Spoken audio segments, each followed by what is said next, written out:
Aalisin kaya? Ano man yan, videographer? Parang mahirap isipin. Ay, naku, nga pala, videographer, mga Oh. kabatang helmet.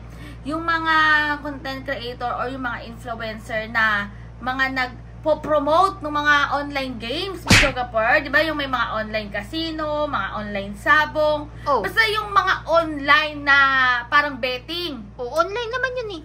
Ayun nga. Ano Pero problema diba, dun? mga kabata helmet, nakakasira ng buhay. Kasi may mga kakilala ko na, yun nga, nalulung sa ganyan. Kasi nga, sa computer, sa cellphone, Oo. pwede na kayong tumaya. Kasi nga, easy money. Sinasabi. Money, pag Pero, dumating ang pensyon. yes. Pasok Pero, sa banga. mga kabata helmet, nakaprogram na yon. Mm. And, alam mo, videographer, before, may offer tayo ng ganyan. Hindi lang natin tinanggap. Bibigyan ka ng 30,000 or 50,000 para mag-promote ng ganyang klaseng mga online or betting games. Oh.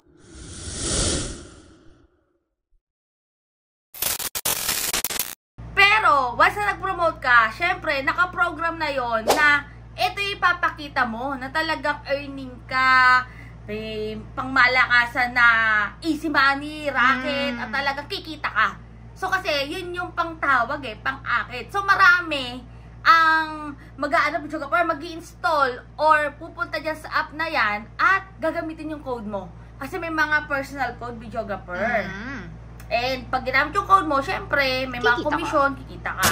Pero naka-program kasi yon. Isa mga lahat ng mga naglalabas po ng mga videos about sa ganyan for press release. So, ikaw naman, na gusto mo kagad makaka-rumakit, kumita ng pera ng ganong kadali, Easy money siya eh. kahit 100 pesos kadalasan. 100 pesos, pwede ka na maglaro, videographer. Oo. Pero, once na nanalo ka, hindi mo kagad mawi-withdraw yun. Bakit? Kasi, kailangan, naabot mo muna yung deposit money na sinasabi nila, saka mo mawi-withdraw yung earnings mo. Eh, yung iba, ang deposit money na dapat dun sa meter na yon 1,000. Ay, wow. O di, kumita ka ba? Habulin mo yun. Diba? O, ayan, syempre mga kabata helmet, bakit yan ang pag-uusapan natin? Dahil itong i-upload namin ni videographer, ito yung kapihan sa Senado. Diba, videographer, with Senator Risa Ontiveros. About pa rin yan sa Pogo at kay Mayora Alice Go. Pero syempre, today is a very, very happy day sa lahat ng mga bagong pasok sa channel to. Please don't forget to click the subscribe button ng tiny bell para lagi kayo updated sa lahat ng mga para sa sasaw namin ni videographer. Eto, panoorin nyo muna. Confidential yung pinakalaman nung binabahagi ng mga agencies natin sa isang executive session. Kasama po doon yung National Security Council, yung Intelligence Service Armed Forces of the Philippines, yung Anti-Money Laundering Council, at marami-rami pang iba. Pati po yung Interagency Council Against Trafficking na matagal nang kasama ng Senate Committee on Women sa aming investigasyon laban sa POGO, sa mga issue niya ng prostitution, illegal recruitment and detention, yung matagal na pastilla scam at ngayon, yung tumatagal at lumalawak na usapin ng human trafficking, cyber scamming, money laundering at mga aspeto din ng national security. So, mailalarawan ko lang kung ano yung mga paksa na talakay. Halimbawa, nung patapos na yung kabuang executive session, isang panawagan sa National Security Council na iangat na kay Presidente itong usapin ng POGO, no, yung Philippine Offshore Gaming Operations, POGO bilang national security threat. Yung isang naging paksa din sa isang exclusive na unang bahagi ng executive session ay yung isinasagawang link analysis ng ISAF tungkol sa POGO at iba't ibang mga sentro ng kapangyarihan o yaman dito sa ating bayan. Isang naging paksa rin ay yung itinanong namin na illegal revenue flows ng POGO. So ito, paksa na pinaka-relevant sa AMLAC, lalo na patungkol sa meron bang at anong klaseng ganitong mga illegal revenue flows sa pagitan ni na Mayor Alice Guo yung Pogo Hub niya sa Bamban at iba pang actor. So, sumaklaw yung buong umagang, tumawid pa nga sa hapong ito na executive session sa ganito at iba pang mga paksa. So ma'am, dun sa sabi, akyat na sa Office of the President yung parang issue ng national security threat, yun po yung napagkasunduan, ma'am? Yun yung isang ipinanawagan, suggestion siya nung executive session, kineri ko po talaga bilang chair na tulad nung ipinanawagan ko na ilang beses kay Presidente na iban na ang Pogo, patigilin na ito, palabasin, paalisin na sila sa ating bayan. Na-raise din yung ganyang panawagan sa executive session at nasabi po namin directly sa NSC bilang sila yung council o body sa loob ng gobyerno natin na pinaka-concerned sa usaping national security. Ma'am, the mere fact na hindi nyo nga pwedeng ibulgar dahil executive session, pero masasabi ba natin na mabibigat yung mga informations na na-share sa inyo ng ilang mga government agencies? Mabibigat ang concern ng ating mga government agencies dahil pati sila sinusubaybayan nila syempre bukod sa sila'y resource persons dun sa investigasyon ng Senate Committee on Women tungkol sa kabuang madilim na kwento ng Pogo sa ating bansa, lalo na sa puntong ito na particular iniimbestiga namin yung Pogo Hub sa Bamban at yung kinalaman at personahe ni Mayor Alice Guo dyan sa hub na iyan. At ma'am, dun sa na-share nila ng mga informations, na-establish ba yung nationality ni Mayor Guo at gayon din na-establish ba yung connection niya sa Pogo at sa ilang mga criminal activities? Walang nakabawas o nakabura dun sa namumuo talagang opinyon ng komite na siguradong may kinalaman siya sa Pogo Hub dyan sa Bamban. Dun pa lang sa documentary evidence, tapos syempre yung ilang mga inputs mula sa mga resource persons. Wala ring mas matibay na ebidensya na siya nga ay Filipino citizen. So nananatili talaga at lalo lamang naging solido yung mga tanong kung siya ba ay citizen o national ng ibang bansa at hindi ng atin. So what will happen next, ma'am, after nitong executive session? Ano yung susunod na magiging hakbang ng Committee on Women? Kailangan pa namin magkaroon ng at least isa or ilan pang briefing, particular halimbawa mula sa AMLAC, tungkol nga dyan sa issue ng illegal revenue streams. At pagkatapos nun, ay pwede kaming magtakda ulit ng pagdinig na even sharper, even more focused than we have been so far tungkol sa mga isyung lumabas, tungkol sa Pogo in general, at in particular tungkol sa Pogo Hub sa Bamban, in particular kay Mayor Alice Guo, at lalong-lalo na dun sa lumilitaw na aspeto ng money laundering, dito at sa ibang bansa, sa rehiyon, at pati yung mga concerns tungkol nga sa national security. Ma'am, may na-report po ba sa inyo na merong panibagong Pogo Hub dyan sa Pampanga ba na ni-raid ng mga authorities ng PAO? Yes, balita nga po namin sa pamamagitan din ninyo sa media, ni-raid po sa Porac. May naging concerns pa nga kung ito ba ay na-leak, ito ba ay nasunog, pero kung ano pa man, nairaos po iyan at malamang makakarinig na tayo sa kanila soon kung ilan ang kanilang na-rescue na human trafficking victims doon at ano pang ibang mga aspeto ng o anggulo ng Pogo doon ang kanilang iimbestigahan na. Okay, Marlon. Ay, sorry. Ito nga pala. When you say raise it to the president is a national security threat, what do you mean by that? Ano ito na pagkasundo?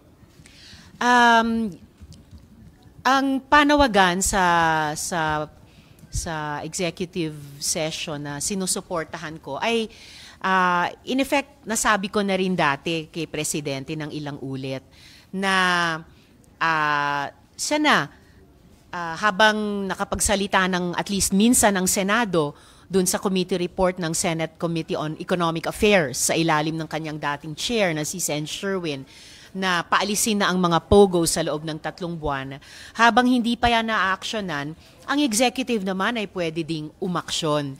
Kung si Presidente mismo ay magsabi na paalisin na natin ang POGO sa Pilipinas sa loob ng kung ilang buwan, pwede nang magsimulang mangyari yun eh. So ngayon, ang inaasahan ko ay mismong ang National Security Council bilang body sa gobyerno na may pinaka-shop, kumbaga mandato tungkol sa national security, ay sana i-bring up na rin nila ito kay Presidente para makapagsalita na sila tungkol sa usapin ng POGO bilang national security threat.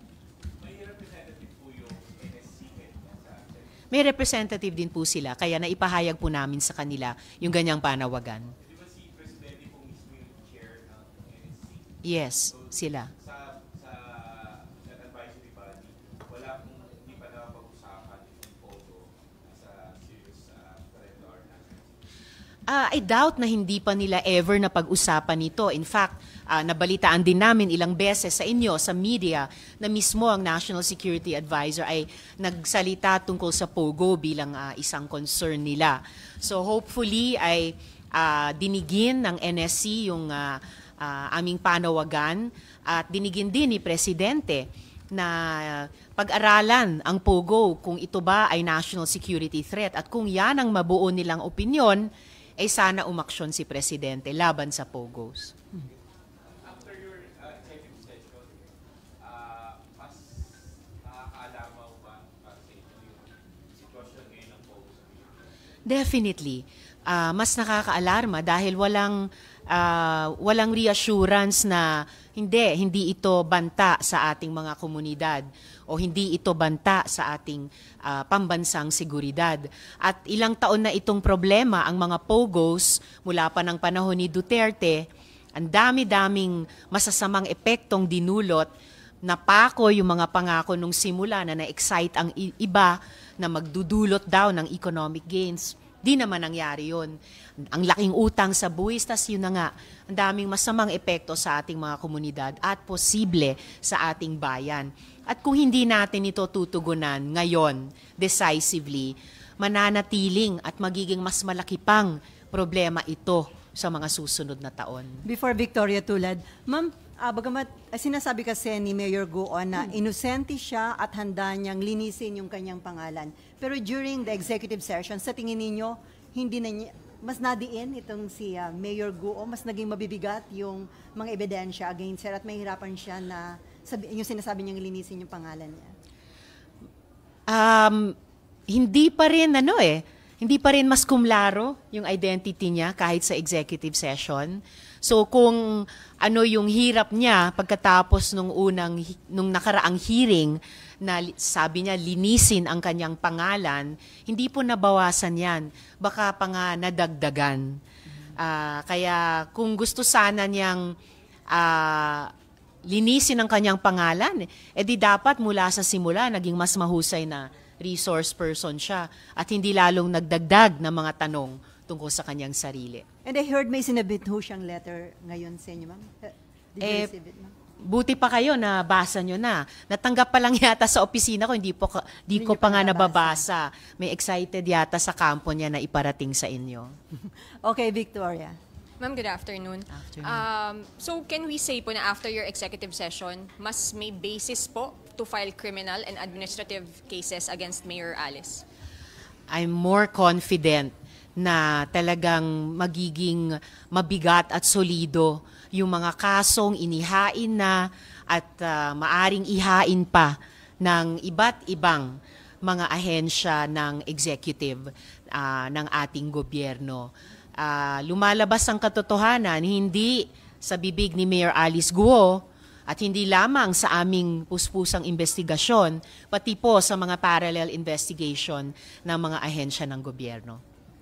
Ma'am, sabi ni Senator Sherwin, and baka po na-confirm ng office nyo, nakaalis na raw ng bansa yung father ni Mayor Alice, pati si Wen Yilin. Paano po ito maapektuhan? Paano nito maapektuhan ang inyong investigation? Mahalaga at seryoso ang mga research na ginagawa ng bawat Senate office namin. I-establish namin bago matapos yung investigasyon kung Nandito pa ba yung isang magulang o nasa ibang bansa na ba yung isang magulang? Ano ba yung kalagayan nila? Ano din yung kanilang legal status in terms of yung identity at yung pagtupad o paglabag sa mga obligasyon nila sa ating bayan sa ilalim ng ating mga batas ng Pilipinas. Last po from me, ma'am, was Mayor Alice invited po to the executive session? Why not po? No. Ang executive session ay lamang talaga on request at para sa mga executive agencies natin para maging malaya sila sabihin in executive session yung hindi pa nila kayang sabihin in open hearing. Ma'am, ngayong alam na mismo ng mga executive officials, ng mga national security officials ng administration itong mga nangyayari sa operasyon ng Pogo, do you think a-action na si PBBM para nga ipagbawal na ipatigil na yung Pogo operation sa ating bansa? At meron ba nag-commit sa mga executive officials na yun ang kanilang i-recommend sa Presidente? Well, syempre hindi naman sila makapagsalita kay Presidente, but I really hope aksyonan ito ni Presidente. Ano pa ba ang hihintayin nila, no? Lalo na kung magrekomenda ang NSC sa kanila na i-convene sila para diskusyonan nito at posisyonan itong usapin. Itong tanong, ang Pogo ba ay banta sa pambansang seguridad? Okay, Camille, and then Mav. Please use the microphone. Ay. Opo. My question is about this certain barangay. My question is about this certain barangay captain in Banban, Tarlac. It was reported that this barangay captain was suspended by Mayor Guo because of his refusal to sell about 500 plus na hectares, 54 hectares. And it will be parang in coordination with this Chinese group. It's ancestral domain. Paano po ang gagawin natin dito? Dahil obviously, sinasabi po doon kasi may resolution pa raw yung kanilang, yung Office of the Mayor and yung sanggunian na parang he was suspended for not abiding. And considering na ancestral domain, gagawin din Pogo, ano po ba ang mga move natin para dito? Will it be a point against Mayor Guo dahil that's against the Constitution? It would be against the Constitution. It would be against the Indigenous Peoples' Rights Act. Hindi pa po namin napag-aralan yung issue yan, pero narinig ko na nga yung usapin di umano ng land grabbing sa lupang ninuno ng mga katutubong Pilipino. Kung may aspeto pang ang isang barangay captain na IP leader ay sinuspindi ng mayor dahil nanindigan sila sa lupang ninuno nila, na may karapatan sila sa ilalim ng IPRA kung imbestigahan at mapatunayan na may ginamit na kapangyarihan ng mayor laban sa isang barangay captain sa ganyang usapin ng sapilitang pagpapabenta ng lupa, hindi yan makakabuti kay Mayor Alice Guo. Okay, Danielle? Mav muna. Ladies first. Hi ma'am, good afternoon po. Ma'am, meron po kayong natanggap na information na allegedly the father of Mayor Alice Guo ay connected daw po sa Chinese Communist Party dahil meron pong mga posts sa social media. But did you receive any actual report on this po? Namomonitor din namin yung mga posts sa social media ng ating mga netizens at ng ilang, siguro mga nag-research din tungkol dyan. At bahagi yan ng mga tanong kung bakit pinapa-raise ko sana kay Presidente sa pamamagitan ng NSC yung aspeto ng Pogo ba ay banta sa ating pambansang seguridad. Ang Pogo ba ay hindi lamang konektado sa mga international crime syndicates, pero siya rin ba ay konektado sa ganitong mga international crime syndicates dahil ginagamit ng ibang bansa laban sa pambansang interes ng Pilipinas. So, importanteng tanong pa rin yan. Tapos ma'am, pinapaimbita po natin si Nancy Gamo and then last week po, meron siyang mga radio interviews, sinasabi niya na willing naman daw siya humarap Nagparating na po ba siya sa committee na a-attend po siya sa susunod na hearing? Hindi pa naman, pero kung haharap siya sa komite namin, paghandaan niyang sagutin dahil may documentary evidence kami na bukod dun sa siya ang naglakad ng mga papel ng mga naunang negosyo ni Alice Guo, ay siya rin ang nag-ayos ng mga papeles para maka-operate ang Zunyuan sa Bamban nung mga taon na mayor na si Mayor Alice Guo.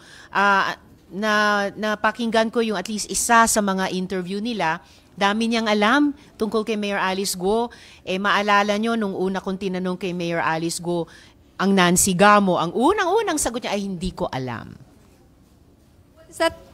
What does that tell you, ma'am? Na si Nancy Gamo nga po sinasabi niya, over a decade niya nang kilala si Mayor Guo at parang personal na kilala, and then Mayor Guo was denying knowing her dun pong umpisa.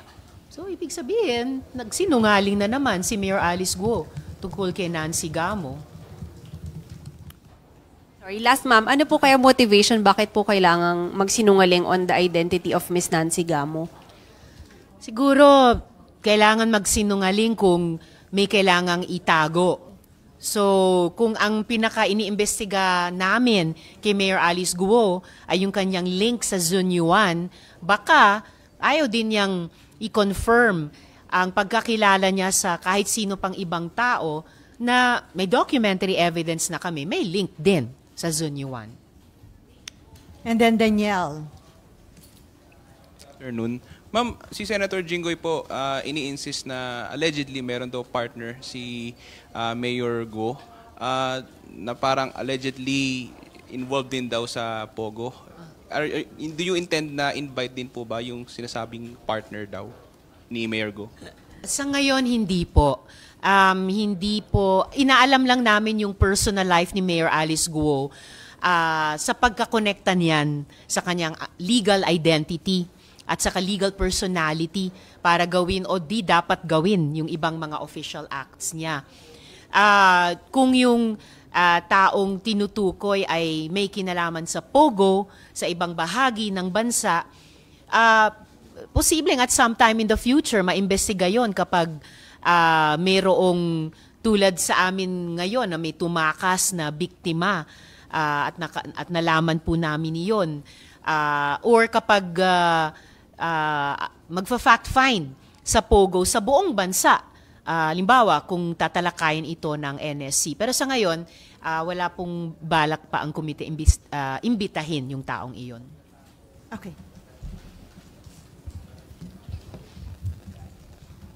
Hi, Senator Bons from Rappler. Ma'am, balikan ko lang po yung sa SALN. Kasi di ba during the last hearing before, she presented two.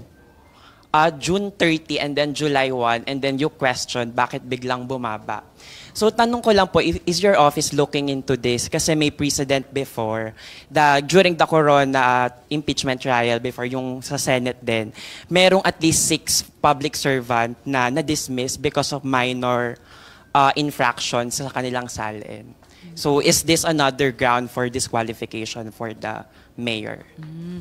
Sa ngayon, if it will lead to that, then pag-reinforce siya dun sa ibang mga procedure, halimbawa sa COMELEC or sa ombudsman ba yon, yung isa na posibleng matanggal sa posisyon. Pero just as surprisingly contradictory documents, yung pagtanggal ng mga 7 real assets as land properties mula dun sa unang SALN of 2022 papunta dun sa pangalawang SALN of 2022, 1 day apart lang. Yung pagtanggal sa mga business interests dun sa pangalawang isinumiteng 2022 SALN, talagang pwedeng lumabas na paglabag dun sa obligasyon naming lahat ng mga nagtatrabaho sa gobyerno na magbigay ng kompleto at totoong statement of assets, liabilities, and net worth. Ma'am, si retired Brigadier General Jerry Zamudio, may pinadala po siyang mga information na parang sa tingin niya warrant sa Senate inquiry. Galing daw ho ito sa isang dating Deputy Director General ng National Security Council. Ito ho yung mga details. Kaugnay po ito ng, sabi niya, ay significant presence and activities ng mga Chinese doon sa isang island sa Cavite. Nandito po yung ilan, kasi ang haba-haba na sinabi niya. Approximately 30,000 Chinese nationals reside and work on Pogo Island, Cavite, formerly Island Cove Resort. And then all consumables such as beer, snacks, and soft drinks served and sold on the island are China-made and packaged. There are at least 2,000 Filipino construction workers on the island, housed separately. The island employs an airport-style entry system with computerized, colored, and numbered passes. A restricted VIP housing block, which no Filipinos can access, overlooks the Philippine Navy's Sangley Point Naval Base. At marami pa ho siyang ibinigay na mga informations na galing nga daw ho sa dating Deputy Director General ng National Security Council. So ang tanong ho niya, given itong mga alarming details, can the Senate initiate a Senate inquiry to investigate the truth of these matters kung ito daw ho ay totoo? Kung matuloy yung pag-aksyon sa rekomendasyon ng Senate Committee on Economic Affairs na pinirmahan kong committee report na i-ban ang POGO sa loob ng 3 buwan, kung pagkatapos ma-finalize itong committee report ng Senate Committee on Women at siguradong irerekomenda naming paalisin na ang POGO sa Pilipinas, then kahit aling POGO hub, kahit saang bahagi pa ng bansa, ay kakailanganing paalisin din. Pero may initial info na kayo tungkol nga dito sa Island Cove? Yung ganitong mga inputs mula sa social media sa iba't ibang netizens natin at iba't ibang mga manunulat. And then may mensahe siya sa inyo, ma'am, na sabi niya, an inquiry is crucial for ensuring the sovereignty, security, and well-being of our nation. I trust in your commitment to safeguarding our country and hope that through your efforts, the government can take immediate steps to address these concerns. Yun po yung message. Maraming salamat kay General Zamudio. And ifa-follow up po talaga namin yung panawagan sa NSC at sa pamamagitan ng NSC, panawagan kay Presidente. Okay, Marlon.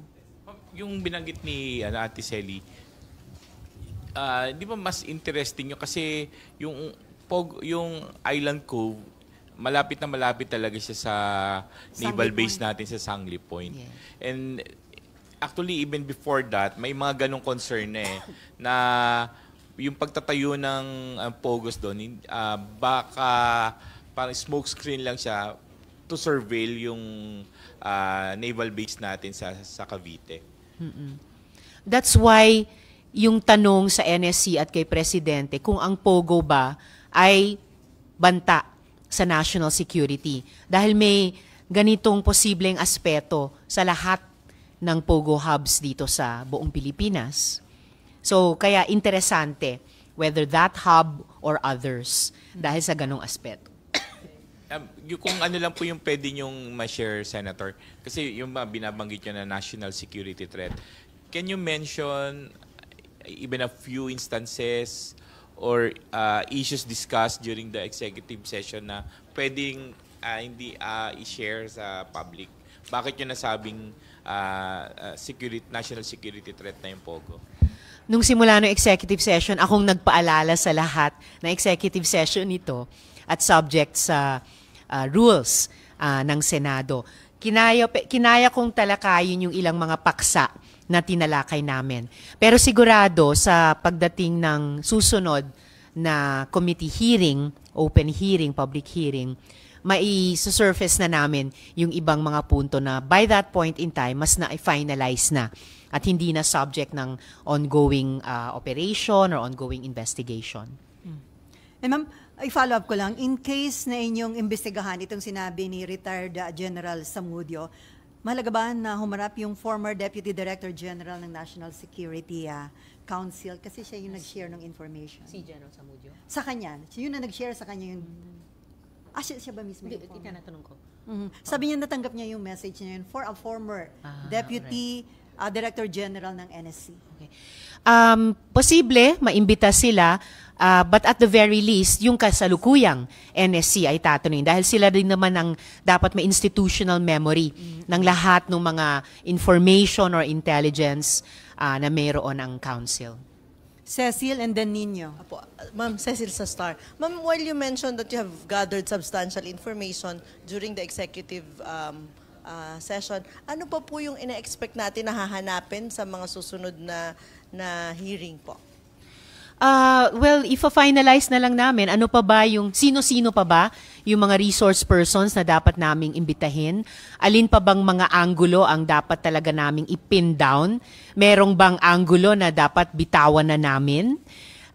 Tapos, so basically yon, further sharpening, further honing yung magiging findings at recommendations namin sa committee report. Schedule na po ba tayo for the next hearing, whether executive or open? Wala pa pong schedule sa susunod na hearing. In between this executive session at yung susunod na hearing na iyon, meron kaming at least isa pang briefing mula sa AMLAC tungkol dun sa illegal revenue streams.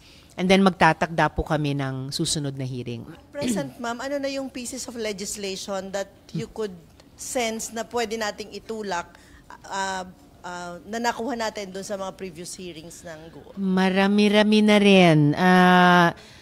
Starting from pagpapalakas ng implementasyon ng mga batas nating pumoprotekta sa mga kababaihan at mga bata, yung related labor rights na nilalabag sa illegal recruitment and detention, yung maraming lumabas sa aming investigasyon sa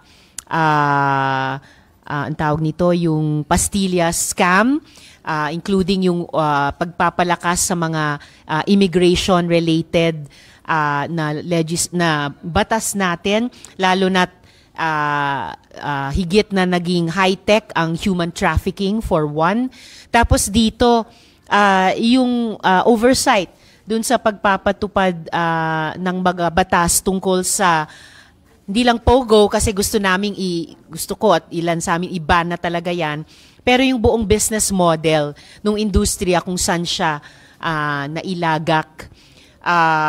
Meron ding mga rekomendasyon yung iba't ibang agencies na resource persons na pagpapalakas ng iba't ibang mga batas kung sa ilalim no na sila'y nag-ooperate para maging higit silang effective sa pagpapatupad ng kanilang mga mandato. So marami-rami. Last na po, do you share po yung sinabi ni Senator Jinggoy na even the late registration na policy ng gobyerno dapat ma-revisit kasi parang na-abuse na in this case? Salamat po. Pwede siyang i-improve kasi marami naman tayong mga kababayan na nalilate register talaga sa valid naman na mga kadahilanan.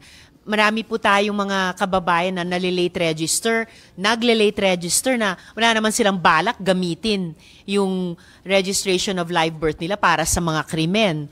Lalong wala silang balak gamitin yung kanilang na-late register na live birth nila para labagin yung pambansang interes ng Pilipinas. Nagkaroon lang sila ng valid reason na nahuli.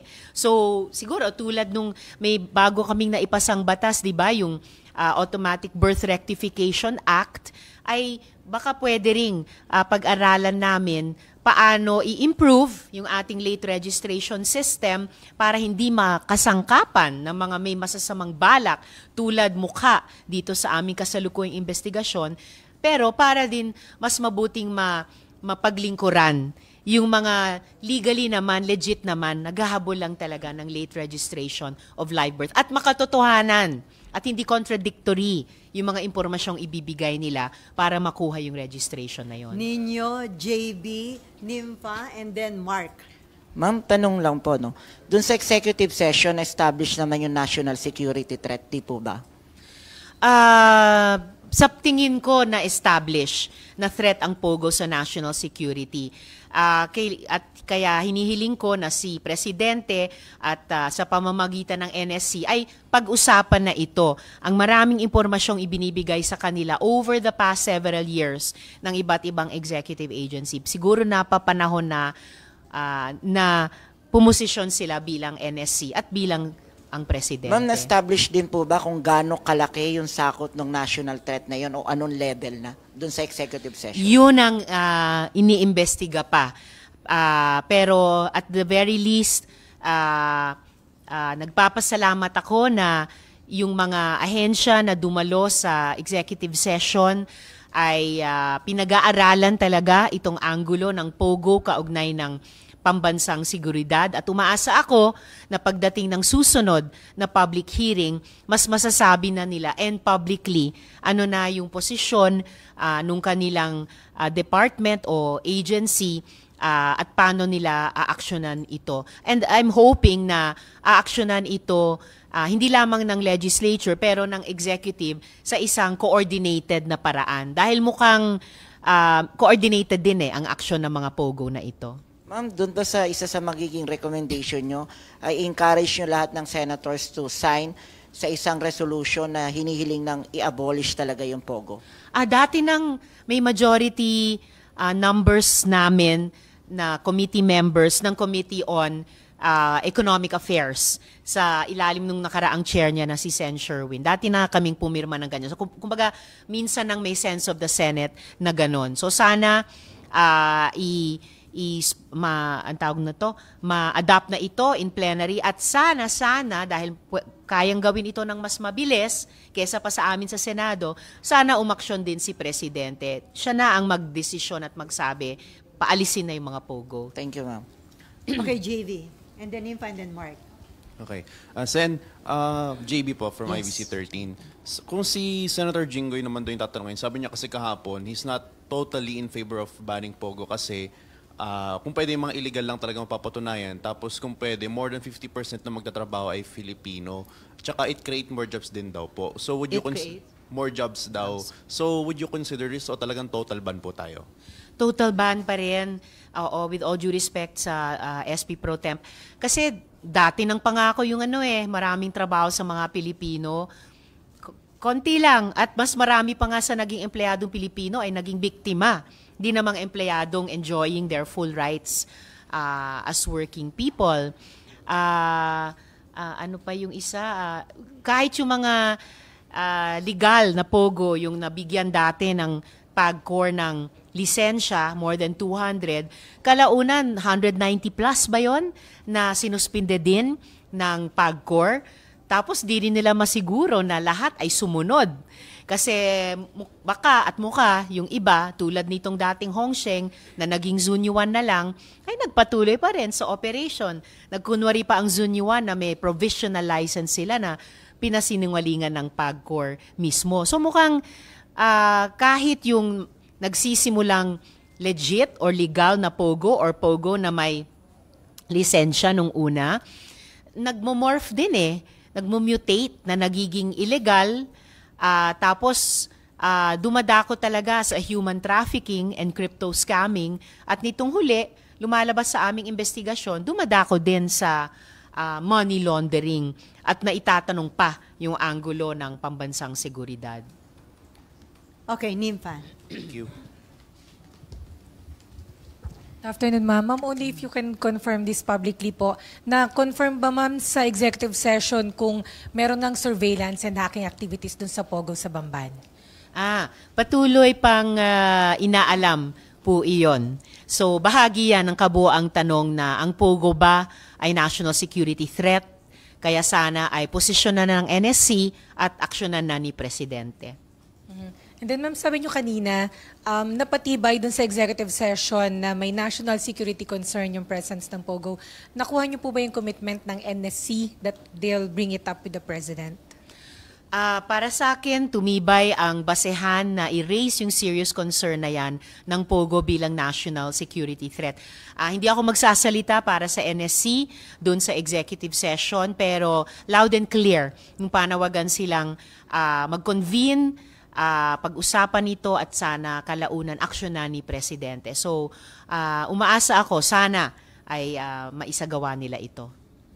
And ma'am, kung ongoing pa yung investigation dun sa hacking and surveillance, ano pa po yung ibang possible basis dun sa yung possibility na ito yung national, yung sinasabi nyo nga na national security concern na yung POGO presence? Well, yung kung may connection ba yung mga personahe na kasama ni Mayor Alice Guo sa kanyang pamilya o sa kanyang yung sa Zunyuan mismo, may link ba sila sa mga state actors doon sa China. Yung kanila bang POGO operations ay nagiging cover para sa paglabag sa ating mga batas. Ito man ay tungkol sa money laundering o iba pa. So yan po yung ilan sa mga anggulo sa tingin ko kung bakit buhay na buhay yung tanong ng POGO at national security.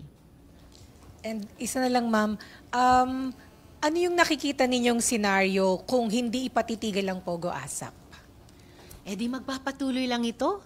Itong lahat ng mga masasamang phenomenon, itong lahat ng mga krimen, iniimbestiga na namin ng 4 na taon. Ibig sabihin, more than 4 years nangyayari ito. More than 4 years sinasagawa yung mga krimeng ito. More than 4 years. Of course, mula pa nung panahon ni Duterte na nilalabag ang karapatan ng ating mga mamamayan, lalo na yung mga vulnerableng sektor. So, ano pa bang iniintay natin? Gusto pa ba natin na magpatuloy ito? Bakit? And then Mark. Yes, hi, Sen, from Philippine Star. Ma'am, during the hearing you mentioned the case of the $3 billion money laundering case in Singapore, and 2 of those involved are yung mga kasosyo ni Mayor Guo sa Baofu. Ano? So does that establish that Mayor Guo is somehow linked to the money laundering case in Singapore, since you mentioned alleged money laundering? Because in Singapore it was mentioned that 2 of those accused, si Zhang and Li Lin, yung kasosyo nga niya po na dalawa, ay may real estate daw po sa Pilipinas. So, does that mean that this web of money laundering of Mayor Guo extends also to Singapore? I really think so.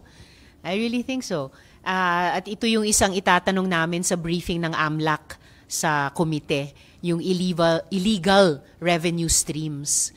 Kasi bakit may ganyang kalalaking mga pera na allegedly na money launder nung kanyang 2 kasosyo, maiisip tuloy, teka, ang laki din ng sinasabing halaga ng kabuang Zhunyuan complex na yan.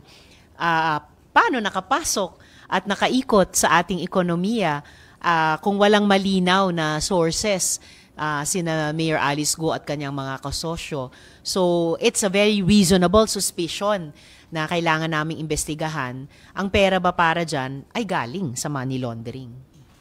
Ma'am, other issue. Si former Health Secretary Duque, inamin niya na si former President said that itong 12 billion about the Pharmaly is just the tip of the iceberg, at marami pa na allegedly overpriced deals like yung computer system daw na pre-procure during that time. Given your commitment to pursue this case, do you see the need for the Senate to reopen the investigation, since during the previous Senate you said that dahil nga po hindi na-approve yung chairman's report, no, you see the need to reopen this so that the public would know what really happened in full. Do you still see this need? Matagal na namin gusto sana. Naghihintay lang talaga kami ng tinatawag na new matter. Bagong resource person or whistleblower, bagong ebidensya. Si former Sec Duque na sana yon kung sakali, di ba? Kaya lang, just a few hours later, binawi pa nila. Pero yon, habang naghihintay pa rin ang Senado ng isang new matter, nagpapatuloy naman yung iba pang mga government at constitutional body sa kanilang trabaho. Gaano mang katagal nananalig ako, malalaman pa rin natin ang katotohanan at masisingil pa rin ang accountability ng lahat ng gumawa ng pera dyan. One last point, masisingil lahat, including the former president? Well, kung talagang mapatunayan namin na siya yung nag-utos ng fund transfer, siya ay kasabwat sa mga ganyang kaduda-dudang procurement, kung siya ay kasabwat sa mga overpricing, then magiging tungkulin namin na singilin din ang kaniyang accountability. Ma'am, last 2 issues na lang po. Una, dun sa divorce bill, nagkaroon ng survey, parang closed fight yung mga pro at saka anti-divorce bill. And according to Senate President Pro Tempore Jingo Estrada, hindi ito priority ng leadership at parang sinasabi niya na dadaan sa butas ng karayom itong panukalang divorce. Would you like to comment on that bilang principal author? Maraming panukalang batas dito sa Senado na kahit hindi prioridad o wala sa LEDAC, ay pumapasa naman, di ba? At yung survey na iyon ay hindi pa naman kompleto, hindi pa namamap lahat naming 2 dosenang senador. Kaya sapat na sa akin yung sinabi naman ni SP Cheese na magiging conscience vote ito. So para sa akin, yun lang naman ang hinihingi, lalong-lalo na ng mga divorce advocates organizations. Fair fight lang. Kasi ang kakabit ng fair fight na yan ay yung second chance sa pag-ibig, pagtataya, buong family life ulit. At sino ba naman tayo para ipagkait yun? Mhm. And then, pagdating naman sa SOGI bill, sinabi din ni Senate President Chis Escudero na may hirapan din na makapasa unless yung proponent magiging open dun sa ilang mga amendments. Ang mas may chance daw na ma-approve ay yung proposed anti-discrimination, yung bill. Companion measures naman yung dalawang yun eh. Kasi yung tinatawag nilang anti-discrimination bill ay laban sa diskriminasyon sa lahat ng grounds. Oo, pero kaya kailangan pa rin ang SOGIESC Equality Bill dahil particular siya sa lahat ng Pilipino pero pangunahin ng isang komunidad laban sa diskriminasyon on the basis of SOGIESC. So may mga particular na proteksyon na kailangan laban sa ganung klasing diskriminasyon. And matagal naman na yung community handang magbigay ng amendments eh. Sinabi ko na rin yon sa mga kasama sa Senado nung nakaraang kongreso pa. Kaya nga, i-report out na sa plenaryo para pag natapos na yung period of interpellation, pwede na kaming dumako sa period of amendments kung saan gagawin ko of record. Yung marami-raming mga amyenda na handa nang gawin ng community, kaugnay ng freedom, academic freedom, kaugnay ng parental authority, at ilan pa, yung napaka-explicit na hindi pa kasama sa SOGIESC Equality Bill, yung same-sex marriage. Hindi yan isa sa mga government licenses. Anyway, hindi naman lisensya ang marriage license, di ba? Or hindi siya government license. So kung amyenda lang ang gusto ng mga kasama, game. Paabutin na natin sa period of amendments. May commitment na ba si bagong majority leader, ma'am? Well, kinausap ko si Majority Leader, sabi ko ilabas na sana sa Committee on Rules para makausad na sa legislative process. At sabi naman niya, ang tagal na pala, kasi Disyembre 2022 pa, ang tagal na pala. Sige, hahanapin ko yan. So umaasa ako sa kanilang pag-review doon sa legislative status ng committee report kung saan 18 ang nakapirma. 3/4 ng mga miyembro ng Senado ay nakapirma. So patunay na hindi iyan divisive o pampagulo lang. Yan po ay nakabuo ng 3/4 unity ng Senado. At yan po ay magbibigay daan sa kapanatagan ng loob sa marami-raming mga couples at pamilya. Nina? Ma'am, can we get your reaction po dun sa pagbaba ng taripa sa bigas? Pagbaba ng taripa sa bigas. Ay, matinding pinag-aaralan po namin yan dahil sobrang concerned yung aming mga partner na samahan ng mga magsasaka, iba pang rural sectors, kahit po yung mga nagsusupply ng bigas sa ating mga talipapa, palengke, supermarket, tutol po talaga sila sa pagbaba ng taripa. Dahil nga naman, bakit ibababa ang taripa kung gusto nating bigyan ng higit na proteksyon at suporta yung ating mga domestic na producers, kung gusto nating suportahan yung ating mga magsasaka, lalo na mga magsasaka sa palay, at kung yan naman ay covered na rin ng isang kasalukuyang batas, no, yung rice tarification law.